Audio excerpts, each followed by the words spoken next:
पाठशाला की पहली क्लास, जलता बांग्लादेश, हिंदुओं पर अटैक के पीछे पाकिस्तान। मुनीर के वीडियो ने कौन सा राज खोला और क्या पीएम मोदी करेंगे पक्का इलाज? बांग्लादेश में हिंदू की लिंचिंग पर सबसे बड़ा खुलासा। मुनीर, यूनुस, ट्रंप तीनों कैसे एक्सपोज हो गए? कट्टरपंथी भीड़ और भारत के चिकन स्नैक पर पाकिस्तान की नजर। मोदी का नया भारत इतना तोड़ेगा कि मुनीर रोएगा क्या? और पाक मुनीर का सबसे बड़ा कबूलनामा, मोदी के कहर से ट्रंप ने नहीं किसने बचाया, यह खुद बताया, आज आपको दिखाऊंगा। बांग्लादेश में हिंदुओं पर जो अटैक हो रहा है उसके पीछे मोहम्मद यूनुस के कट्टरपंथी तो सामने से दिख रहे हैं, लेकिन पर्दे के पीछे पाकिस्तानी मुनीर का जो खेल है उसका भी पर्दाफाश होता चला जा रहा है। पाकिस्तानी मुनीर का ऐसा वीडियो आ गया है जिसने बांग्लादेश में हिंदुओं पर अटैक का पूरा गेम खोल कर रख दिया है। इस वीडियो के सामने आने के बाद पीएम मोदी ना मुनीर को छोड़ने वाले हैं ना यूनुस को छोड़ने वाले हैं। ये बातें बार बार सोशल मीडिया पर उठ रही हैं। कैसे इन दोनों का पक्का इलाज होना है, आज इसके बारे में बात होगी, क्योंकि बांग्लादेश के हिंदुओं की इस वक्त जो हालत है वो खून खौला देने वाली है। आप देखिए कि दुनिया में भारत और नेपाल के बाद अगर सबसे ज्यादा कहीं हिंदू रहते हैं तो वो बांग्लादेश में रहते हैं, और इसी बांग्लादेश में हिंदुओं के साथ जो हो रहा है उसे दुनिया देख रही है। ऐसा नहीं कि रैंडम मार दिया, धर्म देख के मारा है भाई। बांग्लादेश में हिंदुओं के घरों पर अटैक हो रहे हैं, हिंदुओं को पीट पीट कर मारा जा रहा है। एक हिंदू युवक दीपू दास की तो इस तरह से खौफनाक हत्या की गई कि कट्टरपंथियों की भीड़ ने पीट कर उसे मारा, उसकी लाश को पेड़ से बांधकर आग लगा दी। आज आपको बताऊंगा कि बांग्लादेश में हिंदू दीपू दास की हत्या को लेकर ऐसा कौन सा खुलासा हुआ है कि अब मोहम्मद यूनुस को पीएम मोदी के गुस्से से कौन बचाएगा, यह सवाल उठ रहा है। आपको यह भी बताऊंगा कि जलते बांग्लादेश में एंटी इंडिया जहर उगलने वाले कट्टरपंथी उस्मान हादी के बाद और किस नेता को गोली मार दी गई जिससे बांग्लादेश में यह जो आग लगी है ये और बढ़ जाएगी। आपको यह भी बताऊंगा कि बांग्लादेश की हिंसा के बीच मुनीर का कौन सा वीडियो सामने आया है जिससे बांग्लादेश के पीछे मुनीर का हाथ होने के सबूत मिल रहा है। बांग्लादेश में उस्मान हादी के हत्यारों की क्या नई जानकारी मिली है? बांग्लादेश में हिंदुओं पर अटैक के कौन से नए वीडियो आ गए हैं? कैसे बांग्लादेश के वो दो नए झूठ पकड़े गए हैं जिससे बांग्लादेश में मुनीर के प्लान पर पानी फिर सकता है? आज आपको सब बताऊंगा, क्योंकि इस वक्त बांग्लादेश में जो हालात हैं उससे यही लग रहा है कि जैसे पाकिस्तान के फील्ड मार्शल मुनीर ने बांग्लादेश में अपना प्लान एक्टिवेट कर रखा है। जिस तरह से बांग्लादेश में धर्म के नाम पर हिंदुओं पर हमले तेज हो गए हैं, जिस तरह से वहां के कट्टरपंथी नेताओं को अज्ञात हमलावर मौत के घाट उतारकर उसके पीछे भारत के होने का झूठ फैला रहे हैं, उससे यह साफ हो गया है कि मुनीर अब बांग्लादेश को दूसरा पाकिस्तान बनाने में लगा है। क्योंकि आप देखिए कि आमने सामने के युद्ध में तो पीएम मोदी ने पाकिस्तान को धूल चटा दी, अब मुनीर भारत से सीधे भिड़ने में पॉसिबल तो है नहीं उसके लिए, इसलिए मुनीर ने बांग्लादेश को ढाल बनाया है। मुनीर को लग रहा है कि जैसे पाकिस्तान को आतंक की फैक्ट्री बनाया वैसे ही बांग्लादेश में अपनी नई ब्रांच खोल देगा, चिकन स्नैक के जरिए भारत को जो है नुकसान पहुंचाएगा। अरे इतना तोड़ेगा ना भारत, अगर चिकन स्नैक पर नजर भी डाली तो। आपको बताऊंगा चिकन स्नैक पर भारत ने क्या तैयारी की बैठी है कि अगर मुनीर उधर देख रहा है ना और प्लान बना रहा है कि ये सब करके कुछ करूंगा, भूत बना देगा भारत मुनीर का। लेकिन मुनीर को यह नहीं पता कि पीएम मोदी ऐसी तैयारी करके बैठे हैं कि उसका प्लान धरा का धरा रह जाएगा। बांग्लादेश में हिंदुओं के खिलाफ हो रही साजिश, उसमें पाकिस्तान और मुनीर का प्लान, नरेंद्र मोदी की तैयारी, आज सब आपको दिखाने जा रहा हूं। लेकिन पहले जो हो रहा है उसकी एक झलक देखिए। बांग्लादेश में हिंसा के पीछे कैसे मुनीर का हाथ है, पाकिस्तान का हाथ है, मुनीर का कौन सा वीडियो सामने आया है, सब बताऊंगा। पीएम मोदी क्या करने वाले हैं इसकी भी बात होगी, लेकिन पहले देखिए कि कैसे बांग्लादेश में हिंदुओं पर लगातार हमले तेज हो गए। ये बांग्लादेश की तस्वीरें हैं जहां उग्र भीड़ हिंदुओं के घरों को निशाना बना रही है, लाठी डंडे लेकर तोड़फोड़ की जा रही है हिंदुओं के घर पर। बांग्लादेश में हिंदुओं पर अत्याचार इस कदर बढ़ गए हैं कि वहां हिंदुओं को कलाई पर कलावा बांधने तक पर पीट दिया जा रहा है, उन्हें भारत का जासूस बताकर हमले किए जा रहे हैं। यह वायरल वीडियो आप देखिए। आरोप है कि बांग्लादेश में एक हिंदू रिक्शा चालक पर भीड़ ने यह कहकर हमला कर दिया कि वो भारत का जासूस है, हाथ में कलावा पहनने पर उसको पीट दिया गया बेदर्दी से। उसका गुनाह सिर्फ यही कि वो हिंदू है और उसने हाथ में कलावा पहना हुआ है। सोचिए बांग्लादेश में कट्टरपंथी किस तरह हिंदुओं को टारगेट कर। आप देखिए बांग्लादेश में एंटी इंडिया भावनाओं को ऐसे पंप किया जा रहा है कि कट्टरपंथियों की भीड़ बांग्लादेश में भारत के वीजा सेंटर पर पहुंचकर वहां उत्पात मचा रही है। बांग्लादेश के चटगांव में उग्र प्रदर्शन के बाद सुरक्षा वजहों से भारत ने वीजा सेंटर को अनिश्चित काल के लिए बंद कर दिया। गुरुवार को असिस्टेंट इंडियन हाई कमिश्नर के घर पर भी हमला हो गया था। बांग्लादेश में हालात इतने बिगड़ गए हैं कि वहां कट्टरपंथी छोटी छोटी बच्चियों तक को नहीं छोड़ रहे। इन कट्टरपंथियों ने 7 साल की बच्ची को जिंदा जला दिया।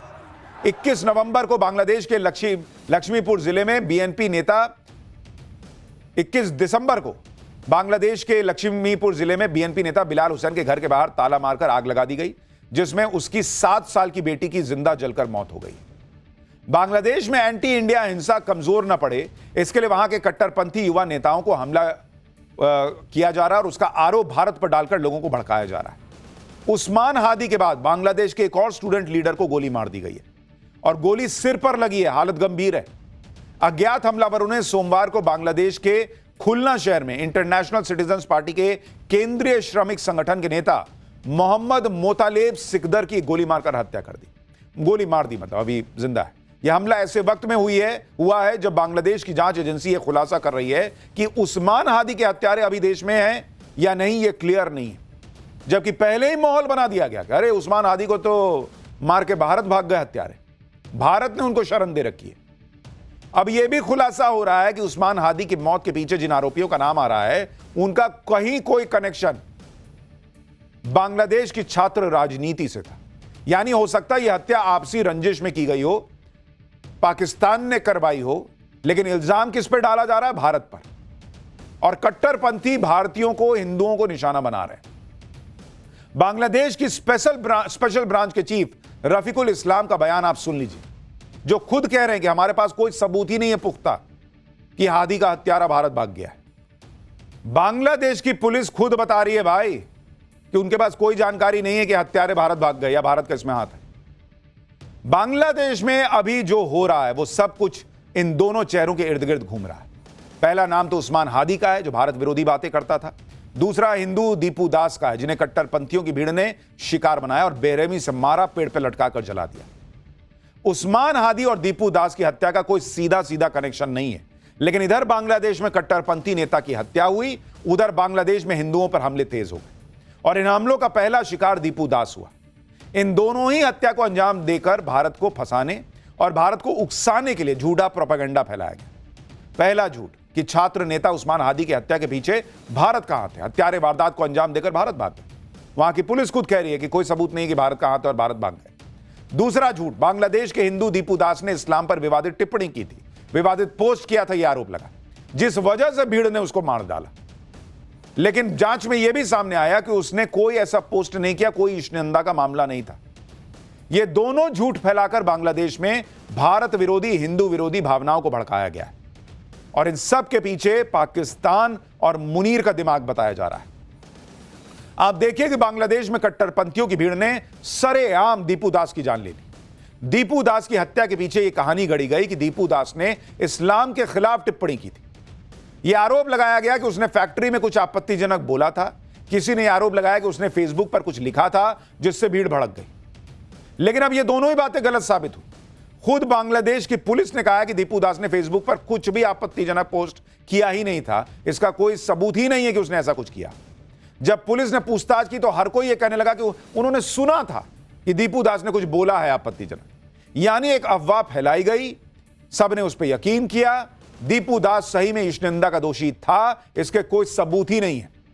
और अगर वो दोषी होता भी तो उसकी जान लेने का किसी को कोई अधिकार था क्या? इस मामले में बांग्लादेश पुलिस अब तक 12 लोगों को पकड़ चुकी है। दीपू दास की हत्या में यह भी आरोप लग रहे हैं कि उसके साथ काम कर रहे साथी वर्कर्स ही दीपू की जान के दुश्मन बन गए थे। ऐसा भी वायरल वीडियो सोशल मीडिया पर है जिसमें यह दावा किया जा रहा है कि दीपू बांग्लादेश पुलिस की हिरासत में था, लेकिन भीड़ उसे पुलिस की कस्टडी से खींच कर ले गई। हालांकि इन आरोपों की अभी पुष्टि नहीं हुई। एक वीडियो वायरल है जिसमें दीपू दास को फैक्ट्री से निकालकर भीड़ के हवाले कर दिया गया, उसकी पीट पीट कर हत्या कर दी गई। देखिए कैसे दिखाया जा रहा है कि दीपू को इसी तरीके से निकाला गया और फिर शव को पेड़ पर लटकाकर जला दिया गया। बांग्लादेश के हिंदुओं की ऐसी दुर्दशा पर बांग्लादेश की पूर्व पीएम शेख हसीना ने भी कह दिया है कि बांग्लादेशी हिंदुओं पर हमले मोहम्मद यूनुस की शह पर हो रहे हैं।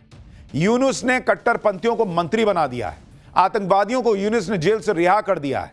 यूनुस सरकार कट्टरपंथियों को ताकत दे रही है, भारत के खिलाफ बयानबाजी की जा रही है और हिंदुओं की रक्षा करने में यूनुस सरकार नाकाम है। कट्टरपंथियों का बढ़ता असर बांग्लादेश ही नहीं, पूरे दक्षिण एशिया के लिए खतरा है। बांग्लादेश के हिंदुओं पर जिस तरह से हमले हो रहे हैं उसने दुनिया भर के हिंदुओं को जगाया है। खुद बांग्लादेश में कट्टरपंथियों के इतने खौफ के बाद भी वहां का हिंदू सड़क पर आ गया है और दीपू दास के लिए न्याय मांग रहा है। पूरी दुनिया में हिंदू अब बांग्लादेश के हिंदुओं की बात कर रहा है। अमेरिका के न्यूयॉर्क में बांग्लादेश के हिंदुओं के लिए प्रदर्शन हो रहा है। नेपाल भी बांग्लादेश के हिंदुओं के लिए आक्रोश दिखा रहा है। वहां पर हिंदू आबादी बांग्लादेश के झंडे जला रही है, वहां जय श्री राम के नारे लग रहे हैं। भारत में तो पहले से ही बांग्लादेश के कट्टरपंथियों पर भयंकर गुस्सा है लोगों का। बांग्लादेशी हिंदुओं के लिए जगह जगह प्रोटेस्ट चल रहे हैं। आप देखिए तस्वीरें भारत की। बांग्लादेश सरकार हाय हाय, बांग्लादेश मुर्दाबाद मुर्दाबाद, बांग्लादेश हिंदू जागो हिंदू सरकार मुर्दाबाद। बंगाल में बीजेपी के नेता शुभेंदु अधिकारी ने हिंदू साधु संतों के साथ बांग्लादेश हाई कमीशन के ऑफिस तक मार्च किया और बांग्लादेश के हिंदुओं के लिए आवाज उठाई। इसी बीच संघ प्रमुख मोहन भागवत भी बंगाल में थे। उन्होंने बांग्लादेशी हिंदुओं के लिए क्या कहा है, एक बार सुनिए आप। हिंदुओं की दुर्दशा कब समाप्त होगी? वहां माइनॉरिटी है एकदम, वहां जरा कठिन है, फिर भी जो मैक्सिमम बचाव हो सकता है उसके लिए वहां के हिंदू को इकट्ठा रहना पड़ेगा और दुनिया भर के हिंदुओं को अपनी मर्यादा में रहकर उनकी कितनी मदद कर सकते हैं, जो और जितनी कर सकते हैं उतनी सब करनी पड़ेगी, हमको भी करनी पड़ेगी और हम तो वो कर रहे हैं। बाकी हिंदुओं का एक ही देश है, भारत देश, तो भारत की सरकार को इसका संज्ञान लेना पड़ेगा, कुछ करना पड़ेगा। कुछ कर भी रहे होंगे, कुछ बातें बताई जाती है, कुछ बताई नहीं जा सकती। परिणाम कभी होते कभी नहीं होते, लेकिन करना तो पड़ेगा। और इधर हम लोगों को संगठित होके समाज के नाते पक्का खड़ा रहना पड़ेगा। मोहन भागवत कह रहे हैं कि हिंदुओं को एकजुट होकर रहना पड़ेगा, तभी ताकत बनेगी।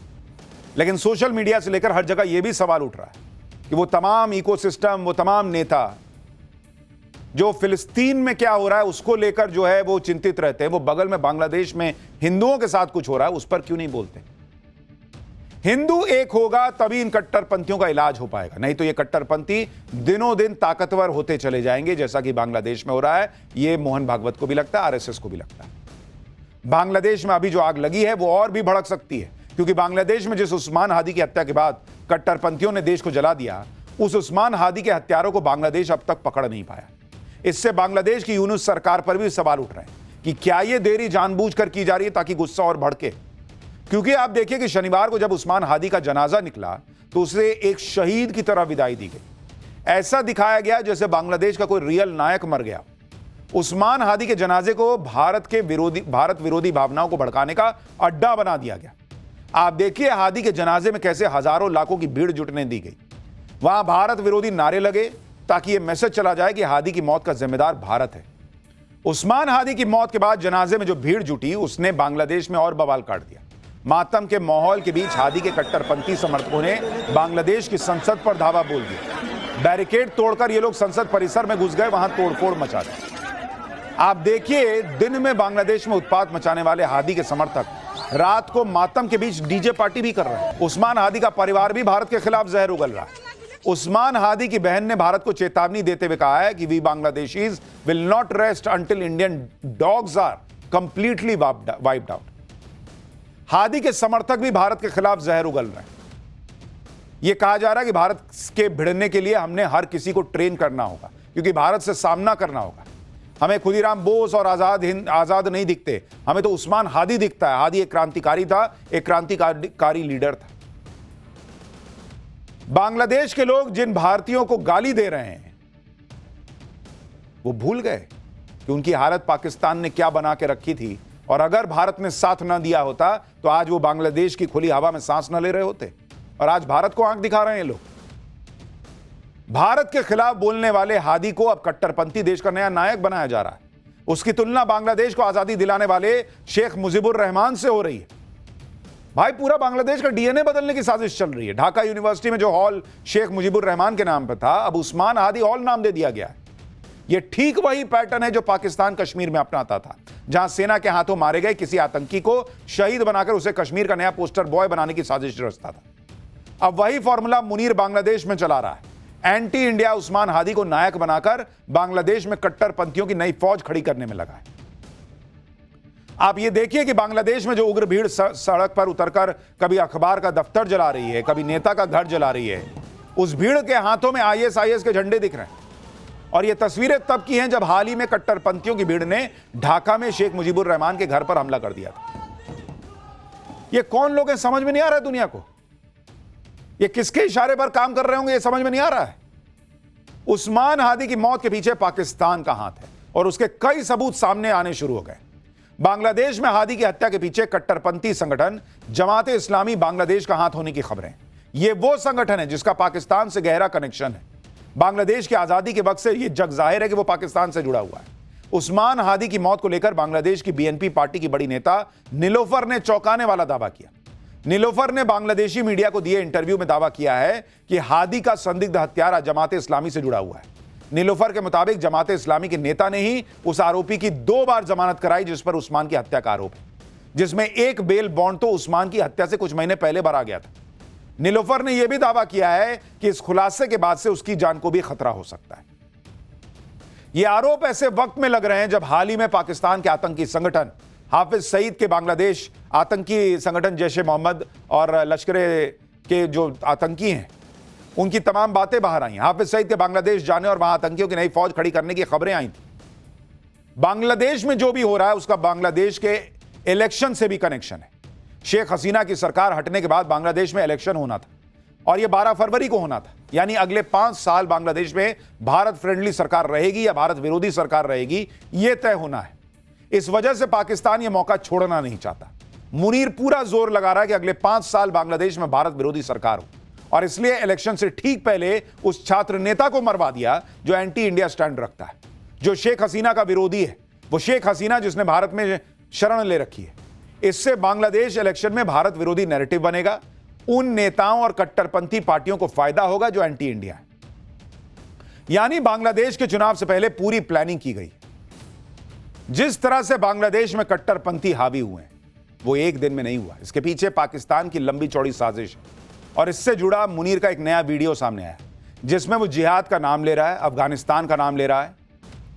यानी मुनीर खुद खड़ा होकर बता रहा है कि जितनी जिहाद की बातें चल रही हैं वो स्टेट की तरफ से आ रही और कोई ऐसा आदेश नहीं दे सकता। बांग्लादेश में कट्टरपंथियों की फौज तैयार करके मोहम्मद यूनुस और पाकिस्तानी मुनीर की नजर भारत के चिकन स्नैक पर है। चिकन स्नैक के बारे में हम आपको पाठशाला में पहले बता चुके हैं कि चिकन स्नैक को सिलीगुड़ी कॉरिडोर भी कहा जाता है और यह कॉरिडोर सिर्फ 22 किलोमीटर ही चौड़ा है। इस कॉरिडोर में बिहार का कुछ हिस्सा आता है, पश्चिम बंगाल का कुछ हिस्सा आता है। यह कॉरिडोर भारत के 8 उत्तर पूर्वी राज्यों को देश के बाकी हिस्सों से जोड़ने वाला एकमात्र रास्ता है। इसलिए रास्ता भारत की संप्रभुता और सामरिक दृष्टि से बहुत इंपॉर्टेंट है। अगर इस कॉरिडोर पर अटैक हो जाए तो भारत के बाकी हिस्सों का नॉर्थ ईस्ट का जो कनेक्शन है वो कटने का खतरा सीधे सीधे रहता है।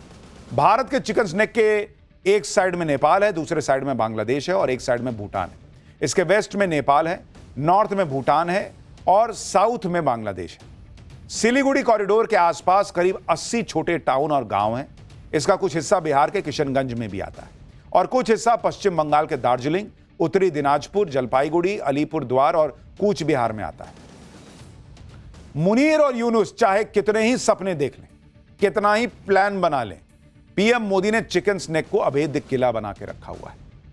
अगर मुनीर और यूनुस चिकन स्नैक की तरफ देखेंगे भी ना तो भारत इतना तोड़ेगा इनको कि आप सोच नहीं सकते। और मैं आपको यह बड़ी गारंटी से कह रहा हूं क्योंकि इसी चिकन स्नैक के आसपास भारत की जो गजब की तैयारी हो रखी है, आप उसके बारे में सुनिए।